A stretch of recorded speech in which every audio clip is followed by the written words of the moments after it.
बीज अपने को खाक में मिला देता है। जैसे बनियन ट्री दिखाया हुआ है, उसमें जो सनातन देवी देवता धर्म की जड़ है वो प्रायः लोप है या पूरी लोप हो गई है? प्रायः लोप है। माने गहराई में अगर खुदाई की जाए तो जहां जहां नमी मिलेगी वो जड़ अवश्य मिलेगी। ऐसे बहुत से पेड़ होते हैं जिनकी लकड़ी दूधिया होती है।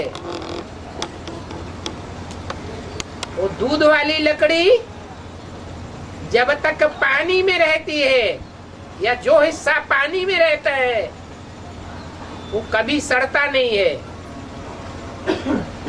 इसलिए जो कुआं बनाया जाता है उस कुएं की दीवारें ऐसी लकड़ी के शिकंजे के ऊपर रखी जाती है। वो कुएं की फाउंडेशन में रखी जाने वाली लकड़ी सड़ती नहीं है।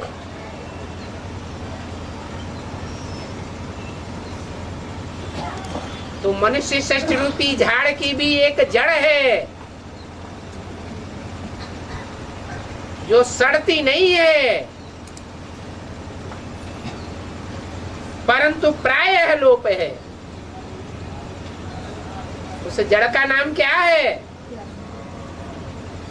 बीज का तो नाम बता दिया है, ब्रह्मा।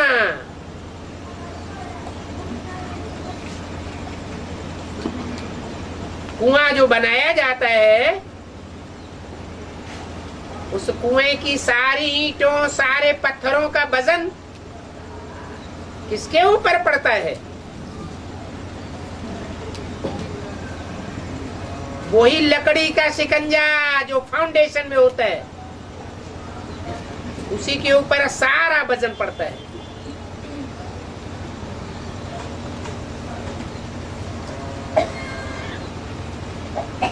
ब्रह्मा बाबा को भी बहुत चिंता रहती थी ज्ञान यज्ञ के परवरिश की, ज्ञान यज्ञ बख्शों के परवरिश की। पूरी बारात की बारात जीवन भर ढोनी है तो चिंता तो रहेगी।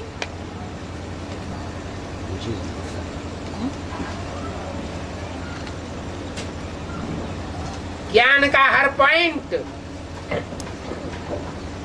क्लियर नहीं था।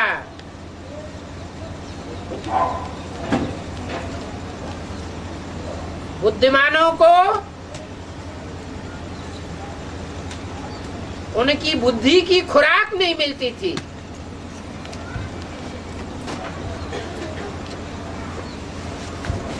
इसलिए बहुत से बच्चे टूटते रहे।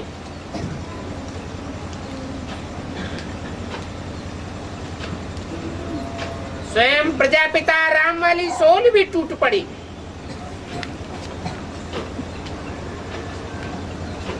क्योंकि बुद्धिमान बाप के बुद्धिमान बच्चों को बुद्धि का भोजन चाहिए।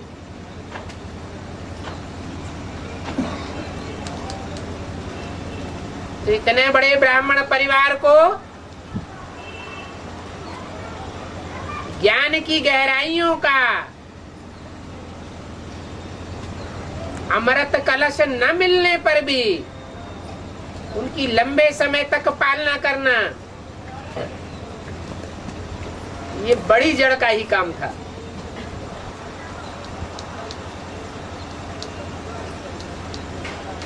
वो है बड़ा मूला।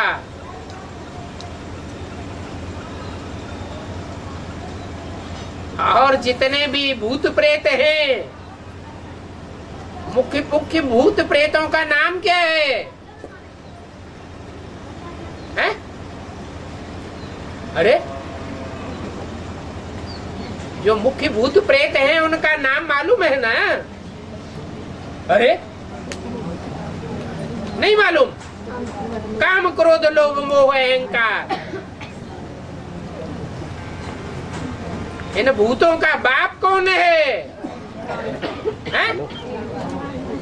देह अभिमान। वाली लाइट जल रही, लाल वाली क्यों? वाली लाइट जल रही। ये देह अभिमान इस मनुष्य सृष्टि की मूल जड़ है।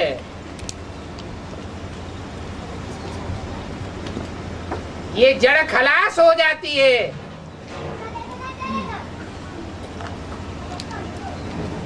तो नई सृष्टि का फाउंडेशन लग जाता है।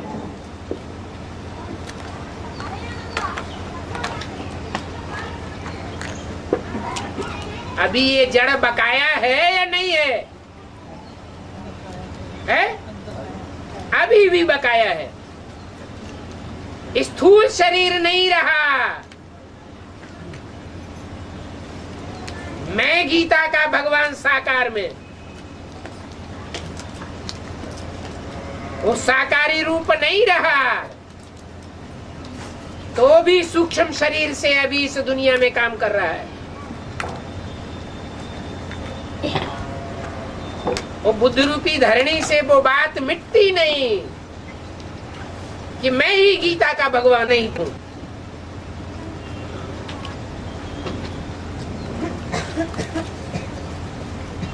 समूची सृष्टि का बड़े से बड़ा संचालन करता मैं हूं।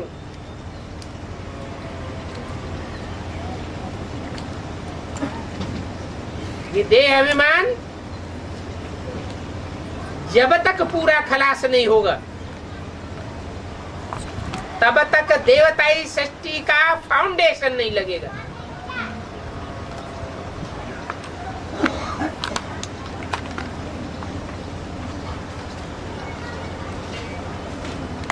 बाहर की दुनिया में भी बड़ा मूला ट्रायंगल है। ब्राह्मणों की दुनिया में भी बड़ा मूला ट्रायंगल है। ये भूत प्रेतों का राज्य है और इतना शक्तिशाली है कि आज के बड़े बड़े वैज्ञानिक उस बड़ा मूला ट्रायंगल के आसपास जाने में घबराते हैं। उसके रहस्य को जानते नहीं है, उसकी ताकत को समझते नहीं है।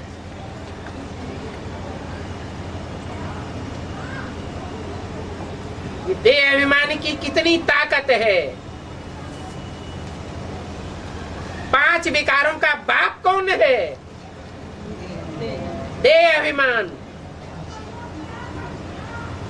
ये देह अभिमान नष्ट होगा तो बड़ा मूला ट्रायंगल का अस्तित्व नष्ट हो जाएगा। दुनिया से भूत प्रेतों का राज्य मिट जाएगा। अभी तो अच्छे अच्छे पुरुषार्थी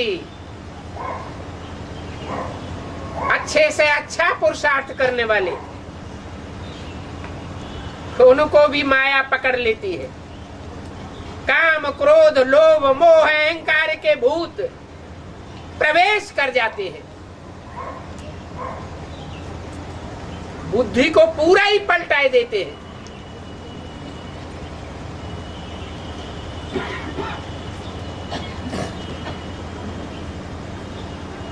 अभी धीरे धीरे परिवर्तन हो रहा है।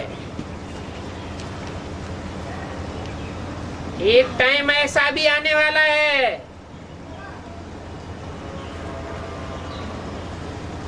कि जो असली विज्ञान है, वो असली वैज्ञानिक उस बड़ा मूला ट्रायंगल के ऊपर जीत पा लेंगे।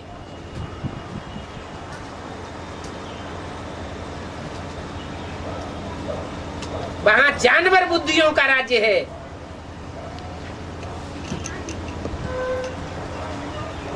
भगवान की सवारी कौन से जानवर पर दिखाई जाती है? बैल के ऊपर दिखाई जाती है।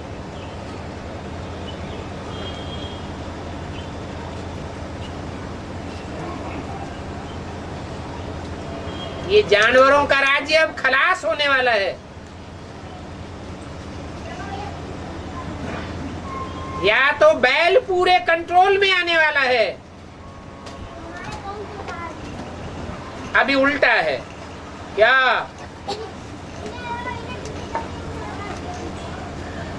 अभी जानवर मनुष्यों के ऊपर सवार होते हैं।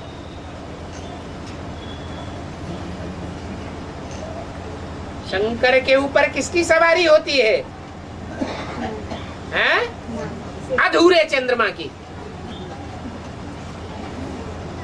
कंट्रोल कर लेता है।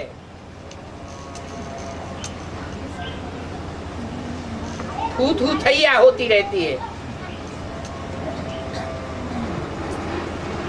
अभी जल्दी शंकर की सवारी बैल पर होने वाली है। तो बड़ा मूला ट्रायंगल का अस्तित्व क्या होगा? खलास हो जाएगा।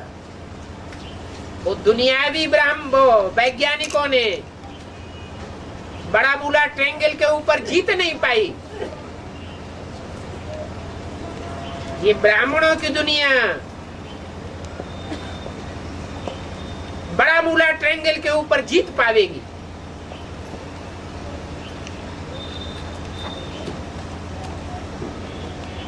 अभी ब्राह्मणों की दुनिया में भी दो प्रकार की दुनियाएं हैं।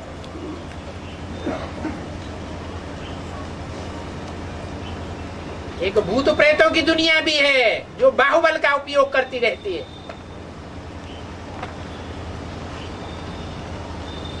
धन बल का उपयोग करती रहती है। दुनियावी बुद्धि बल का उपयोग करती रहती है।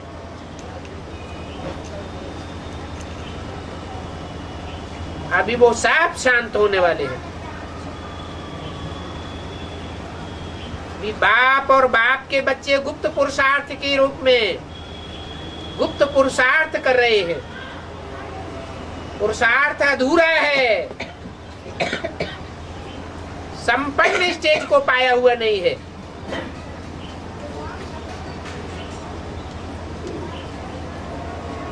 इसलिए जो सिद्धि होनी चाहिए वो सिद्धि दिखाई नहीं पड़ती।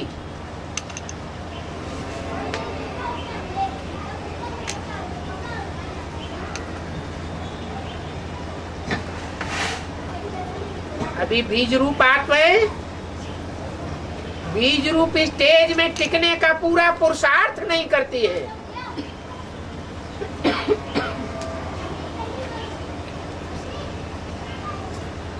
आवाज है चारों ओर, दुनिया का विनाश होने वाला है।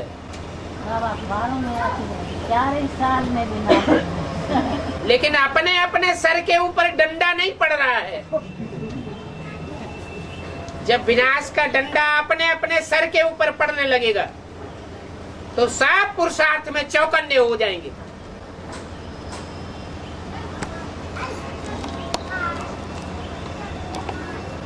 और भूत प्रेतों की दुनिया खलास होने लगेगी। परंतु खलास होने से पहले वो भूत प्रेत आत्माएं अपनी पूरी ताकत आजमाएगी। उनकी संख्या बहुत होने वाली है।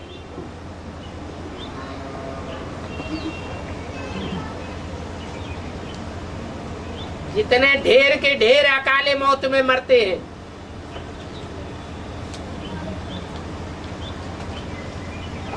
वो सब भूत प्रेत बनते हैं।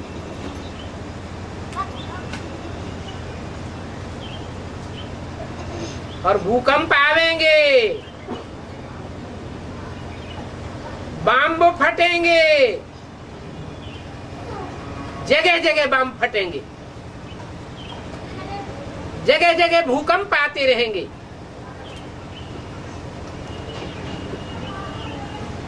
बड़ी बड़ी बिल्डिंगें, मल्टी स्टोरीज, जहां दुनिया के ज्यादा से ज्यादा लोग रहे पड़े हैं, वो अचानक मरते रहेंगे। तो भूत प्रेत योनि में जाएंगे या 84 जन्म लेने वाले की योनि में जाएंगे, सब भूत प्रेत बनेंगे। उनका उद्धार कैसे होगा? वो ज्ञानी तो आत्माएं हैं क्या? नहीं है। इसलिए एक एक में अनेकों का प्रवेश होता रहेगा।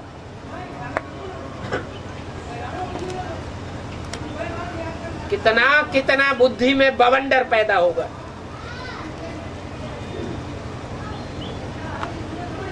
अभी अभी बुद्धि एक बात फैसला करेगी, अभी अभी दूसरी बात फैसले करेगी। एक फैसले पर वो भूत प्रेत आत्माएं टिकने नहीं देंगी।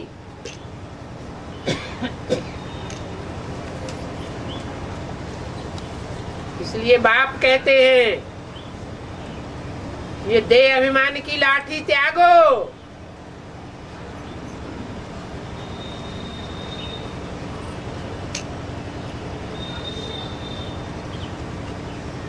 ईश्वरीय कार्य में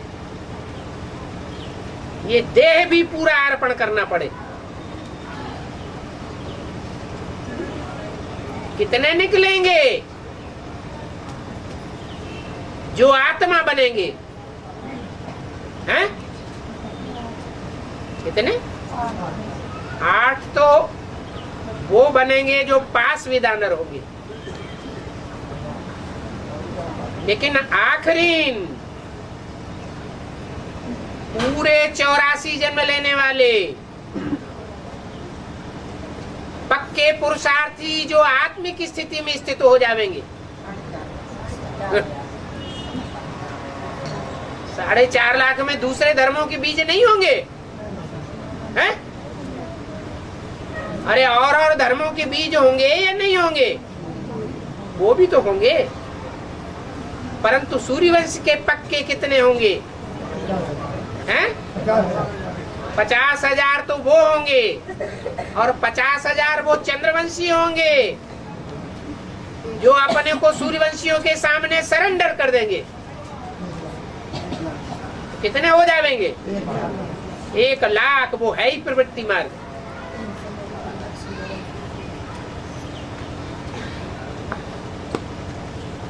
ये वो श्रेष्ठ आत्माएं हैं जो आखिरी विजय पाने वाली है।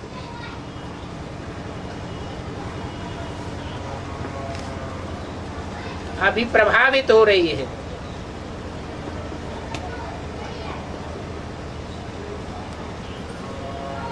फिर प्रभावित होना बंद हो जाएगा।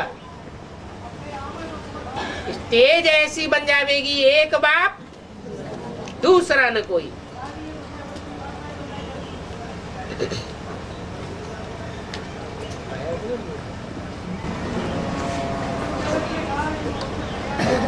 भूत परमात्मा परदेश हो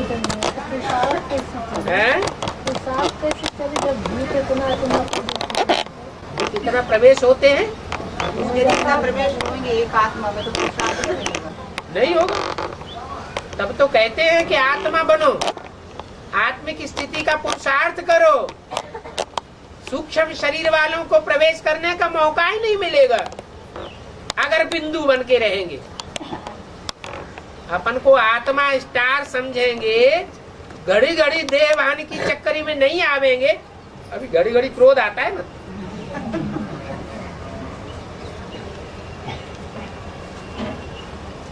देह अहंकार आता है ना, घड़ी घड़ी काम का आवेग आता है ना।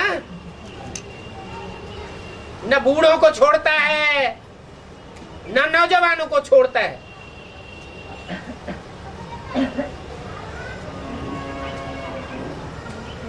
कामेश क्रोधेश हो पड़ते हैं।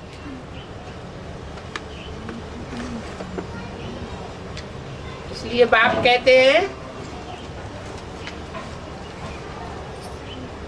अपन को आत्मा घड़ी घड़ी समझो,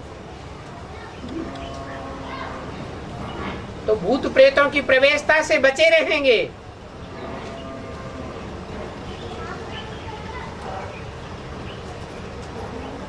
कुछ भी करो, खाओ पियो घूमो फिरो, धंधादौरी भी करो, लेकिन क्या प्रैक्टिस करो? मैं आत्मा ज्योति बिंदु। ये प्रैक्टिस पक्की जिसकी बनी रहेगी, उसमें भूत प्रेत आत्मा प्रवेश नहीं कर सकेंगी। नहीं तो घड़ी घड़ी देहवान आता है, मैं ऐसा कर दूंगा, मैं वैसा कर दूंगा। बाप कहते हैं सब देहवान है, सारी दुनिया बंधन में है। बंधन वाला क्या कर देगा? यहाँ तो पुरुषार्थ भी बाप दादा कराए रहे हैं। हम सेवा का पुरुषार्थ भी अपने आप नहीं कर रहे। हम तो तमो प्रधान आत्मा हैं। तमो प्रधान आत्मा सेवा करेगी या डिससर्विस करेगी? डिससर्विस ही करते हैं।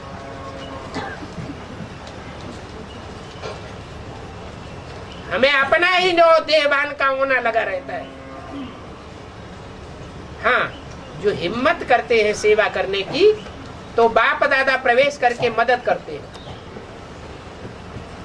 सेवा पूरी हो जाती है। बाकी इन ज्ञान की बातों को जो नहीं समझते हैं, उन्हें अहंकार आता है कि हमने ये सेवा की, बस माया पकड़ लेती है। और ज्यादा दुख ले पाए पर लक्ष्मी की आत्मा ज्यादा दुख नहीं लेते, इसका कारण क्या है? ज्यादा धोखा, दुख। रामायण पढ़ने वाले जो भक्त होते हैं, वो राम की जीवन कहानी जब सुनते हैं या दूसरों को सुनाते हैं, जैसे गुजरात में रामचंद्र डोंगरे हुए थे, एक बड़े पंडित रामायण सुनाते थे, तो घंटे 2 घंटे रामायण सुनाएंगे तो घंटे 2 घंटे रोएंगे और सुनने वालों को भी रुलाएंगे। तो भक्त रोते हैं या भगवान रोता है? जब दुख होता है तो रोया जाता है या सुख होता है तो रोया जाता है? दुख पड़ता है तो रोते हैं। तो राम वाली आत्मा रोने वाली है। माया का जब आक्रमण होता है, माया तहस नहस करती है, तो राम वाली आत्मा रोने वाली होगी या उसका पुरुषार्थ दिन दूना रात चौगुना बढ़ने वाला होगा? राम वाली आत्मा नहीं रोती है, लेकिन भगत बेचारे कितना, हाय राम की सीता चुरा ली। अब इसका अर्थ जानते नहीं है कि राम की सीता कैसे चुराई जाएगी।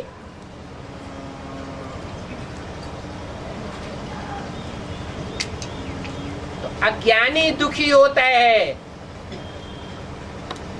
संगम युग में राम की आत्मा ज्ञानी है या अज्ञानी है जो रोएगी, दुखी होगी?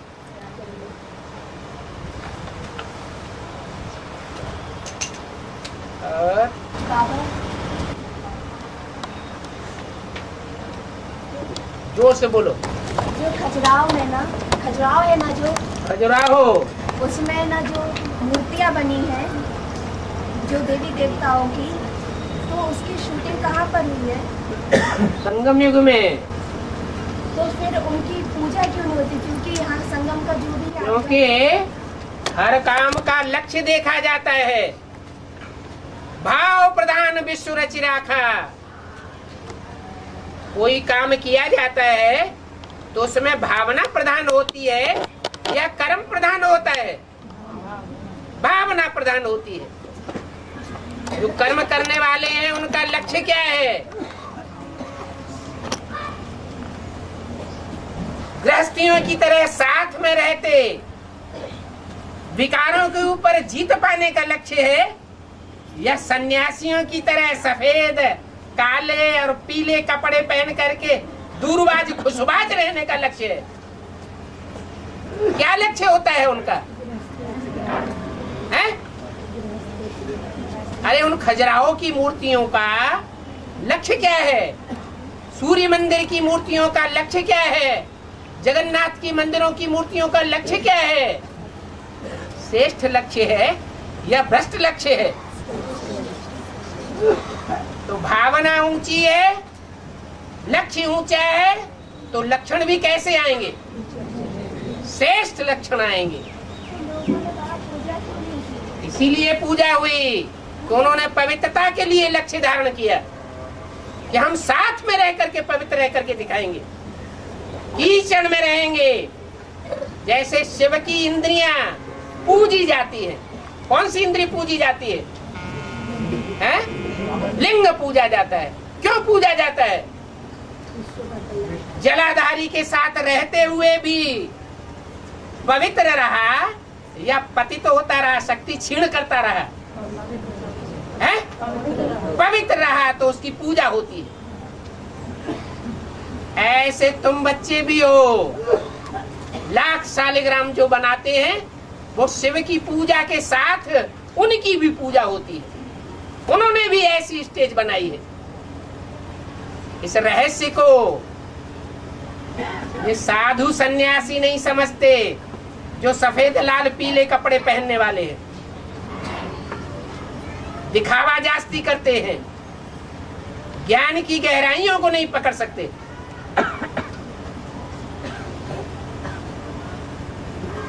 और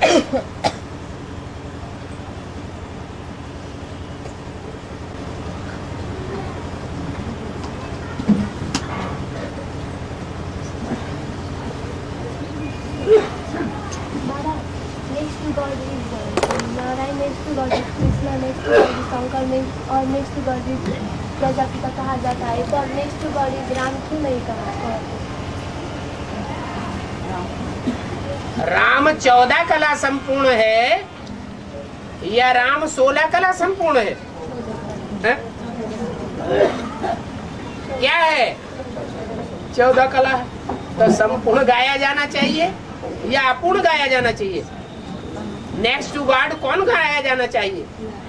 वो तो 1200 वर्ष जब बीत जाएंगे पुरुषार्थ के, तब राम वाला आत्मा जो फेल होने वाली है, फेलियर, उसका गायन होगा। राम वाली आत्मा फेलियर है तो राम है, अगर पास हो जाती है तो नारायण है। तो नारायण का गायन होना चाहिए या राम का गायन होना चाहिए? नेक्स्ट टू गॉड नारायण का गायन होना चाहिए। इसलिए next to God is Narayan. वो संपन्न पुरुषार्थ है। संपन्न पुरुषार्थी का नाम नर से नारायण है। राम को संपन्न पुरुषार्थी कहेंगे? हैं? नहीं कहेंगे। और नारायण में शिव का प्रवेश होता है या राम वाली आत्मा में शिव का प्रवेश होता है? जो पतित है उसमें शिव का प्रवेश होता है या पावन में शिव का प्रवेश होता है? पतित में प्रवेश होता है। और बनेंगे, इनकी क्वांटिटी कितनी होगी 2036 तक? बाबा ने तो गीता पाठशाला वालों को भी बोला है, गीता पाठशाला का नक्शा ऐसा बनाओ, मधुबन जैसा नक्शा बनाओ। क्या गीता पाठशालाएं भी क्या बन जाए? मधुबन बन जाए। जहां जहां मधुबन बनावेंगे वहीं वहीं बाप दादा आवेंगे। इसका मतलब क्या हुआ है? इसका मतलब ये हुआ जो भी गीता पाठशालाएं हैं उनमें ढेर की ढेर ऐसी होंगी संसार में प्रसिद्ध होने वाली, जो मधुबन के रूप में विख्यात हो जाएंगी। तुम्हारे लाखों की तादाद में सेंटर्स हो जाएंगे, लाखों करोड़ों की तादाद में मुरलियां छपने लग पड़ेंगी। अभी लाखों की तादाद में बेसिक में सेंटर हैं? नहीं है। जो हैं उनमें से भी पुराने पुराने ढेर के ढेर अच्छे अच्छे जिज्ञासु ज्ञानी तू आत्मा टूटते जा रहे हैं, क्योंकि ज्ञान उड़ता जा रहा है। जो प्योरिटी की गहरी धारणा है वो उड़ चुकी है, सन्यासियों की धारणा पकड़ ली है।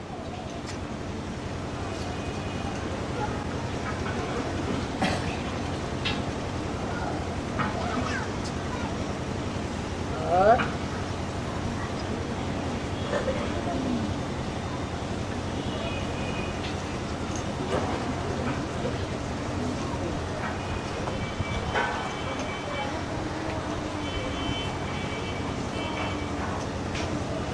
एक 108 का संगठन बाबा अहमदाबाद में बोला है नारायण का, तो अहमदाबाद में बनेगा?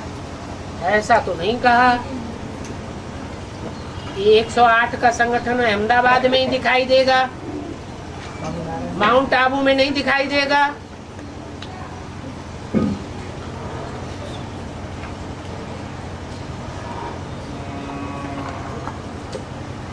तुम बच्चे षष्ठी पर परम धाम उतार लेंगे, तो परम धाम में पहले पहले बीज रूप 108 आत्माएं पहुंचेंगी या दूसरी पहुंच जाएंगी? है? पहले तो 108 पहुंचेंगी। बाकी जिनको कंट्रोल करने की महत्वाकांक्षा रहती है कि हमें इस जीवन में ये महत्वाकांक्षा मिल जाए, जैसे धृतराष्ट्र की महत्वाकांक्षा थी क्या? राज्य मिल जाए, कंट्रोलिंग पावर हमारे हाथ में आ जाए। जैसे यज्ञ के आदि में ब्रह्मा और ब्रह्मा के सहयोगियों को महत्वाकांक्षा थी, यज्ञ की कंट्रोलिंग पावर किसके हाथ में आ जाए? हमारे हाथ में आ जाए। तो सन 47 में आ गई। मिला क्या? राम राज्य मिला या और ही रावण राज्य मिल गया? और ही रावण राज्य मिल गया।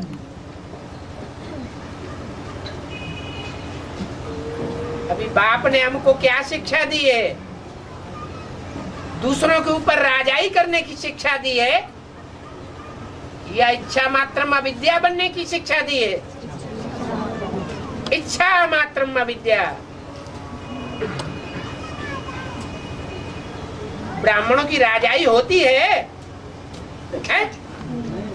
ब्राह्मणों की तो राजाई ही नहीं होती। परंतु कोई कोई ब्राह्मण हैं जो समझ बैठे हैं कि ब्रह्मा बाबा हमको राजाई दे करके चले गए। अब कंट्रोलिंग पावर हमारे हाथ में, चाहे उल्टे चले या सीधे चले, चाहे बाहुबल का आधार लें चाहे न लें, लेकिन राजाई हमारे हाथ में आ गई दुनिया की। तो क्या ये सच्ची बात है या झूठी बात है?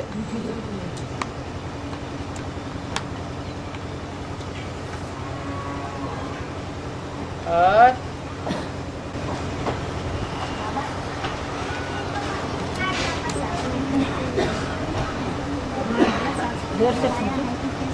जोर से बोलो, कान तक आवाज आनी चाहिए।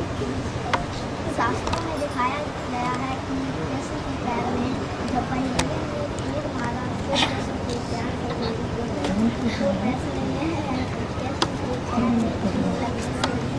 सुनाई नहीं दे रहा, कैसे सुनाई नहीं दे रहा? कोई छोटा बच्चा है प्रश्न कर रहा है कि शास्त्रों में बात आई है कि कृष्ण के पांव में किसी बहेलिये ने तीर मारा, और घाव हो गया, उस घाव से वो मर गए।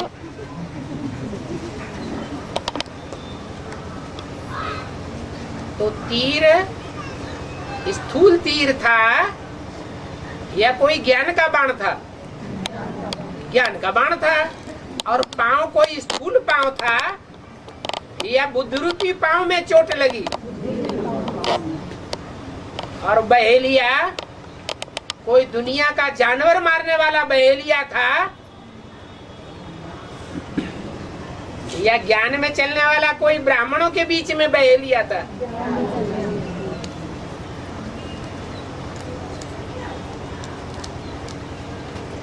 और कृष्ण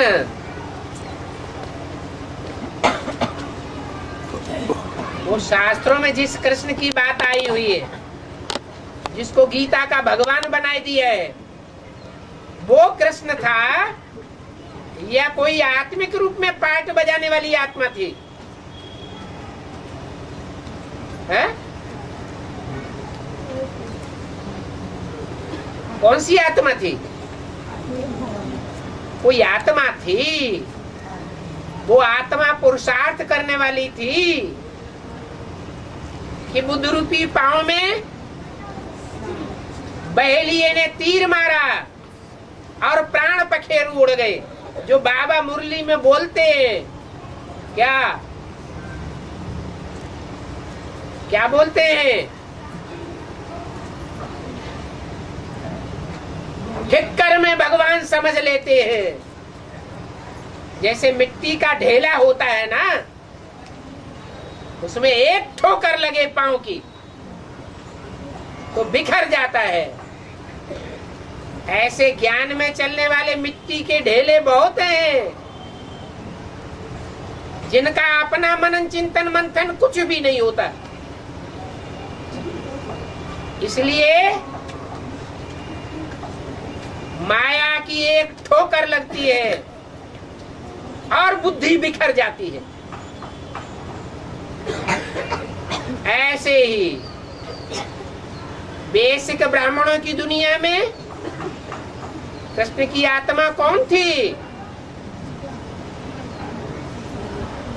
कौन थी? जो किसी बहेलिये ने बात का एक ऐसा बाण मारा जो उनकी बुद्धि बिखर गई, सहन नहीं कर सके, हाथ फेल हो गया।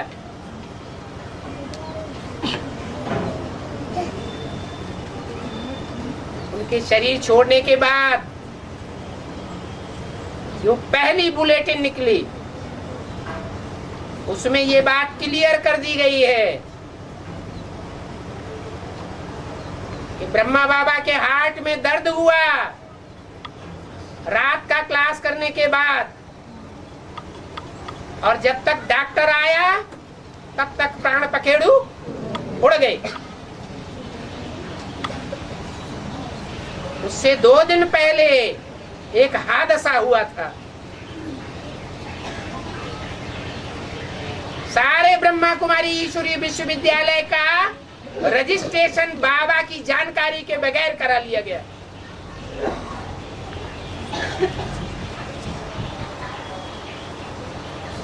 उसका नाम रखा गया वर्ल्ड रिन्यूअल ट्रस्ट।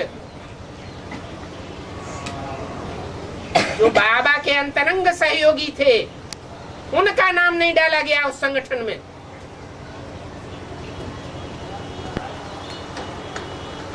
जो चोरी छिपे बाबा से छिप करके काम करने वाले थे, उन लोगों का नाम डाला गया।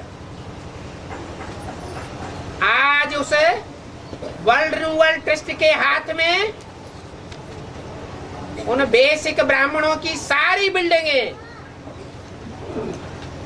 और सारी प्रॉपर्टी एक मुट्ठी में समाई हुई है।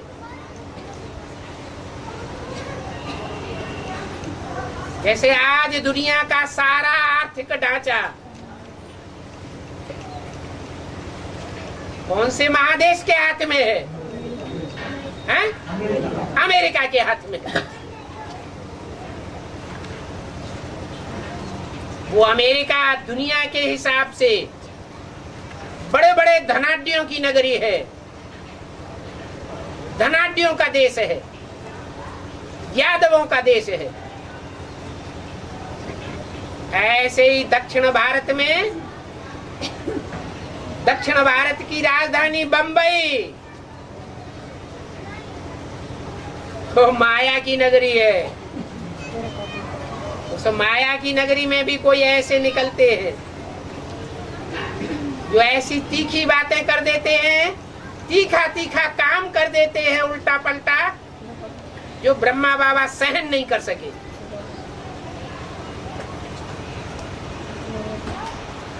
बुद्ध रूपी पांव में थोड़ी सी बात का झटका लगा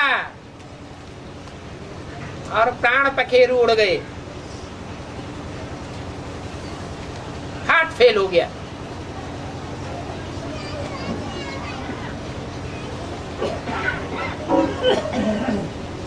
ये महत्वाकांक्षा की बातें हैं। भस्म होने वाली दुनिया की महत्वाकांक्षा है या आने वाली नई दुनिया की महत्वाकांक्षा है? भस्म होने वाली दुनिया के ऊपर हमारी कंट्रोलिंग बनी रहे, कितनी घातक महत्वाकांक्षा है।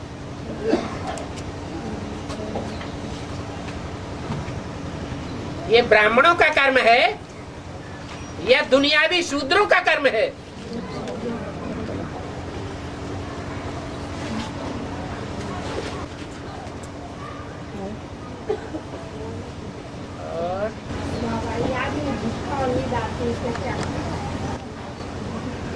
बाबा ने तो बोला है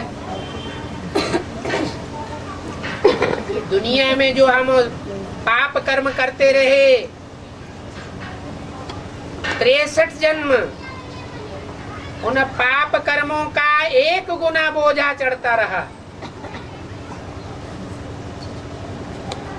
और अभी भगवान बाप मिल गया, ब्राह्मण बन गए,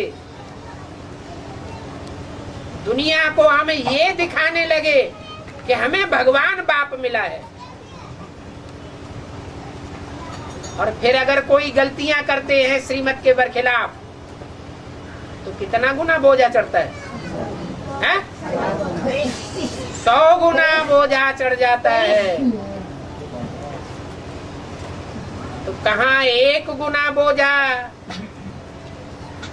उस समय तो हमें श्रीमत का पता ही नहीं था, अनजाने में भूले करते थे। और अभी तो जानबूझ करके भूले कर बैठते हैं। एक एक भूल का 100 गुना बोझा चढ़ रहा है। तो आत्मा दब रही है या सुजाग हो रही है? दब रही है। जब मुरली सुनाई जाती है तो झुटके आते हैं। जब बाबा की याद में बैठाया जाता है संगठन में तो झुटके आते हैं। दोनों तरीके से हमारा पाप कर्म और बढ़ता जा रहा है या घटता जा रहा है। संगठन में रह करके हमको अलर्ट रहना चाहिए ताकि दूसरों का वाइब्रेशन खराब करने के हम निमित्त न बन पड़े। हमारे संग का रंग, हमारा वाइब्रेशन दूसरों को न लग जाए। तो संगठन में बैठ करके अगर हम नींद लेते हैं, झुटका खाते हैं तो पाप करते हैं या पुण्य कमाते हैं? कितना गुना बोझा चढ़ता है? 100 गुना बोझा चढ़ता है।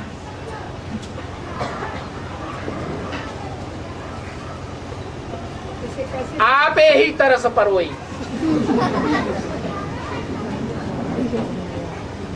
कोई ऐसे भी तो पुरुषार्थी होंगे जो संगठन में बैठ करके ऐसी भारी भूल नहीं करते होंगे। देखने में आते हैं या नहीं आते हैं? आते हैं। तो ऐसे अच्छे अच्छे पुरुषार्थियों को फॉलो करना चाहिए। वो ऐसे क्या कर्म करते हैं जो उनकी आत्मा इतनी दबी हुई नहीं रहती है?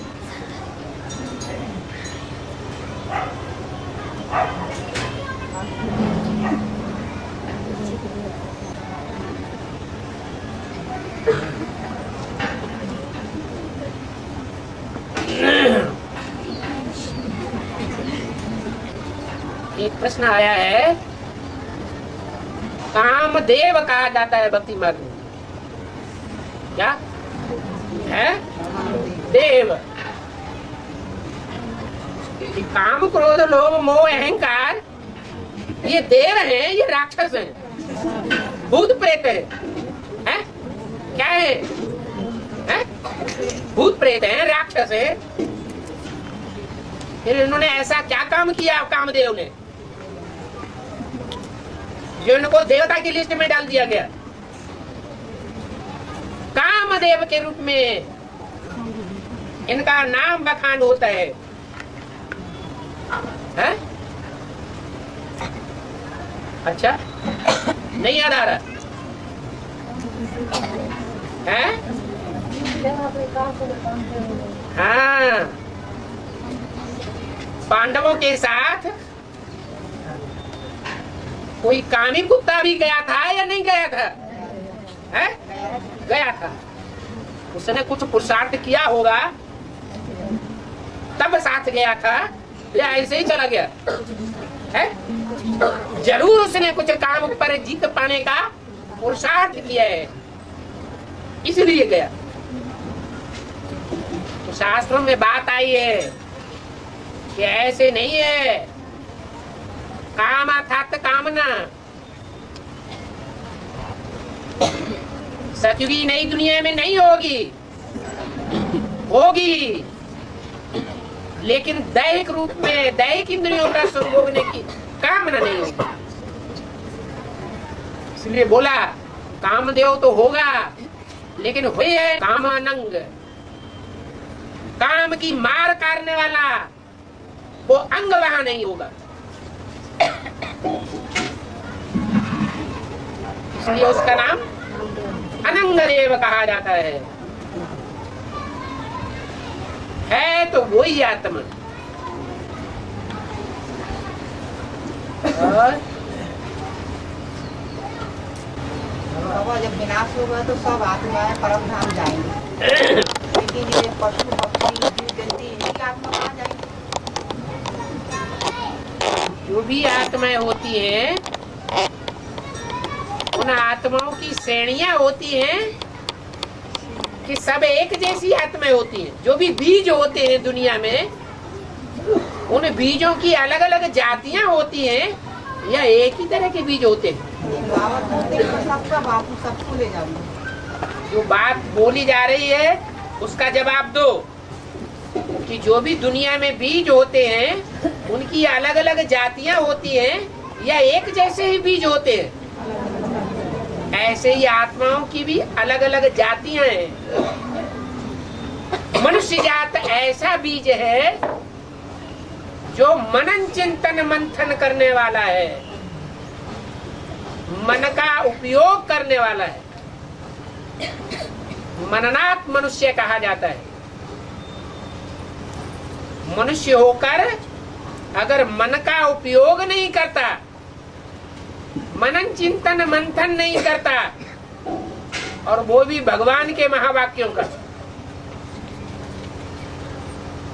मुरली के महावाक्यों का मनन चिंतन मंथन नहीं करता, ज्ञान सागर की गहराई में नहीं जाता, तो वो ब्राह्मण जानवर है या मनुष्य है? जानवर तुल्य हो गया। ऐसे जानवर बुद्धि आत्माएं परम धाम में ऊपर ऊपर की ओर रहेंगी या नीचे की स्टेज में रहेंगी? ऐसे ही जो प्रैक्टिकल में जानवर हैं, शरीर से मनुष्य नहीं है, शरीर भी जानवर का है, वो उन मानवीय जानवरों से ऊंचे हुए या नीचे हुए? है? नीचे हुए, तो उनकी आत्माएं परम धाम में उनसे भी नीचे रहेंगी या उनके बराबर या ऊंची रहेंगी? उनसे भी नीचे जाएंगी। तो जानवरों, कीटों, पशुओं, पक्षियों, यहाँ तक कि ये जो पेड़ पौधे हैं एक जगह पे स्थिर रहते हैं, स्थिर होकर के हलन चलन करते हैं, उनमें भी आत्मा है, लेकिन जड़त्वमयी आत्मा है। वो आत्माएं परम धाम में सबसे नीचे की स्थिर में रहेंगी।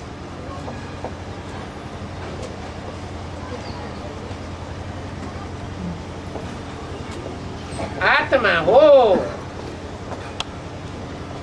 चाहे जड़त्वमयी बुद्धि वाली हो और चाहे चैतन्यमयी बुद्धि वाली हो, परम धाम में तो सबको वापस जाना है।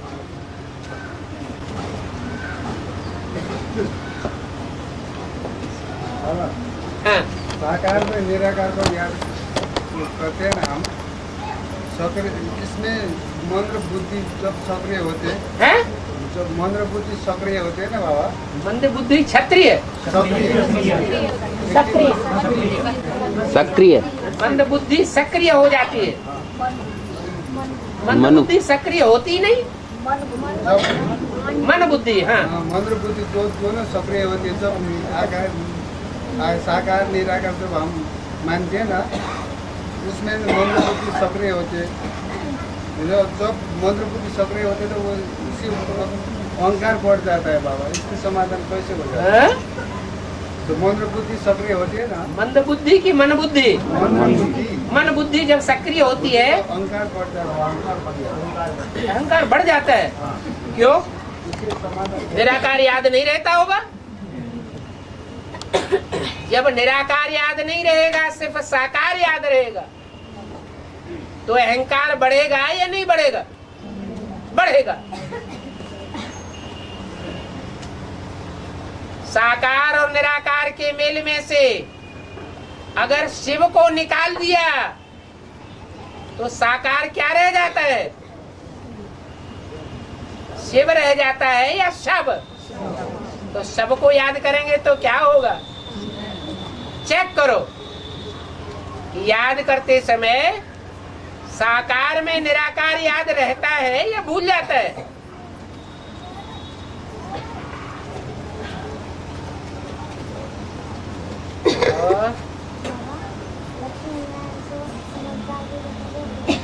बुद्धू भी बता दिया लक्ष्मी नारायण को, लक्ष्मी नारायण को समझदार भी बता दिया। बाबा दो दो बातें कर देते हैं। हाँ, फिर क्या प्रश्न क्या है?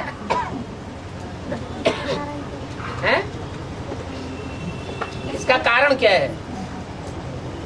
लक्ष्मी नारायण को मुरली में बुद्धू भी बता दिया।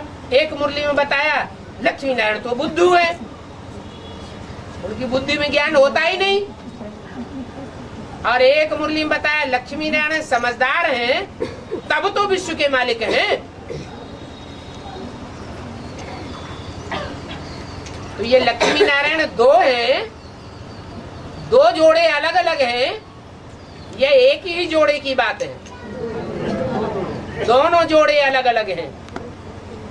जो समझदार हैं वो विश्व के मालिक बनते हैं इसी संगम युग में, सारे विश्व को कंट्रोल करने वाले बनते हैं, क्योंकि समझदार हैं।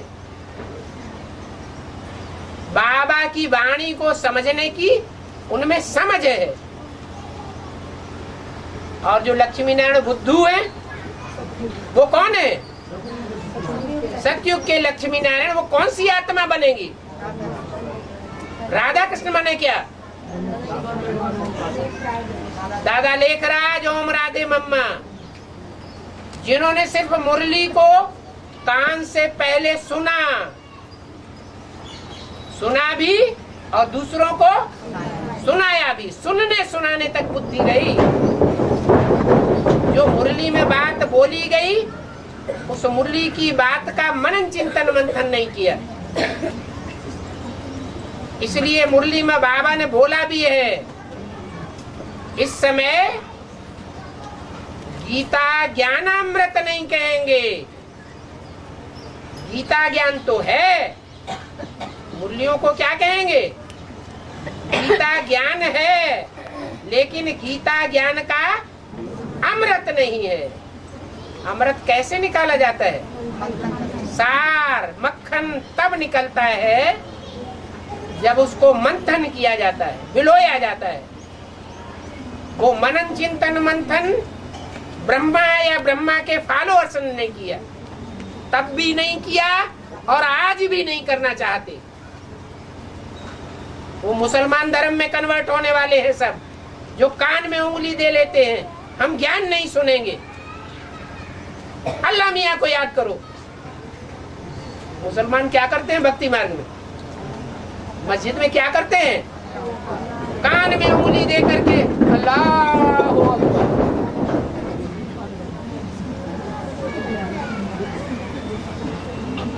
तो ज्ञान के बगैर सदगति हो जाएगी।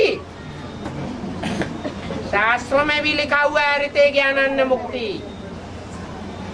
बाबा ने भी बोला है ज्ञान से सदगति होती है। और ज्ञान कहाँ से आता है? ज्ञान एक बाप से आता है। ये मुरलियां एक बाप शिव ने बोली है, ब्रह्मा ने या राम की आत्मा ने नहीं बोली है।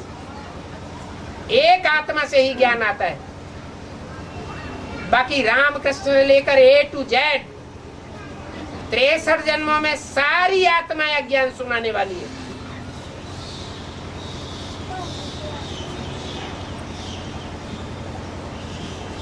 और बाबा लक्ष्मी का नाम आगे ले जाता है। ये वो मुरलियां बार बार पढ़ा करो, जो रिसेंट मुरलियां चलती हैं। कोई भी बात है रोज रोज मत पूछो। कितना टाइम हो गया ज्ञान में चलते हैं?